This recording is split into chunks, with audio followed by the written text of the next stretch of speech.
precej nezadovoljstva je počutiti iz izjave gospoda Erjavca.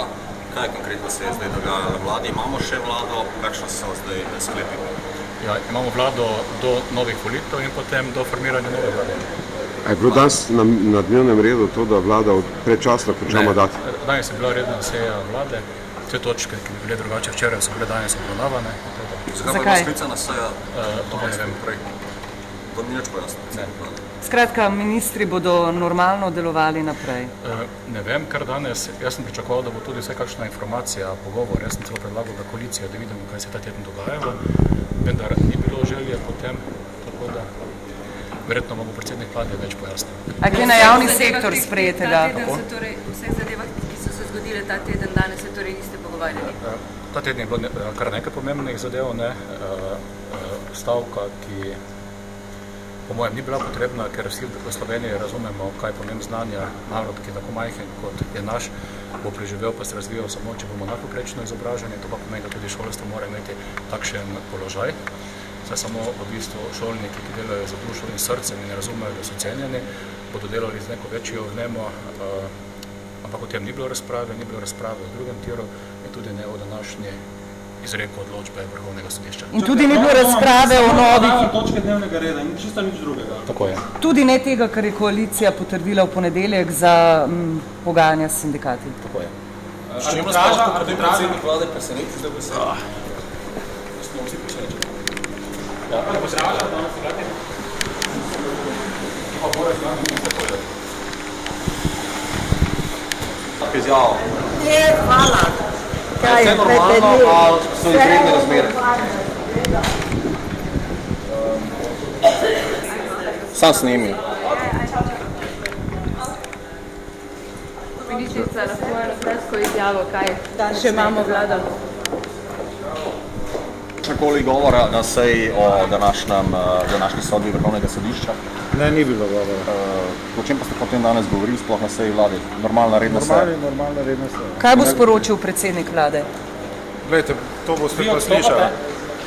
Kot sem rekel, ne nameravam odstopiti zaradi. A vas bodo razrešili? Glejte, o tem ne morem podati nobeno. Mogoče gospod Cerar zahteva, da odstopite? Ne, nič nismo o tem povedali. Kako pa komentirate današnjo odločitev, v bistvu samo... Tako kot sem rekel, glejte, zadovoljen sem pravzaprav, da je bila odločitev hitra, želim si, da bo referendum čim prej in da lahko potem nadaljujemo s postopki, ko bomo pač videli, kakšna bo referendumska odločitev. Kaj pa ta odločitev pomeni za evropska sredstva? Nič dobrega, ne. Če bo referendum dokaj hitro ponovljen in da bo izid torej ugoden, se lahko potem še nadejamo, da ta evropska sredstva torej rešimo. Mi bomo do takrat delali vse potrebno, da se torej ves projekt kot tak ohranja pri življenju. A bo vlada delala do julijskih predvidoma volitev? Oziroma bi te lahko bile prej? Glejte, vlada bo delala do prevzema strani naslednje vlade. Hvala lepa. Ampak kako komentirate vse, gospod minister, da se je to zgodilo? Vse so vse prejšnje vlade počele zelo podobno, a ne? Bile so organizatorke kampanje, kjer seveda so zagovarjale svoje zakone. Je to bila politična odločitev v bistvu oziroma ne sodna? To vrstnih komentarjev res ne moram dati. Poglejte, odločitev je vsaj za mene osebno presenetljiva, vendar je ne morem se spuščati do kakršnekoli presoje, mi jo sprejemamo in kot dejstvo in tako bomo naprej. Pa vam je kakorkoli žal, da ste šli kot vlada v referendumsko kampanjo? Vam je v tem postopku karkoli žal, da niste mogoče finančno konstrukcijo bolj prepričljivo predstavili?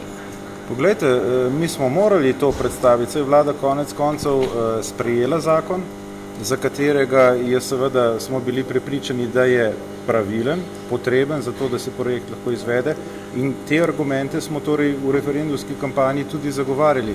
Ne znam si predstavljati, kako bi lahko zagovarjali tudi to bolj uravnoteženo na način, da zakon recimo prinaša tudi neke slabosti ali pa kakršnekoli težave.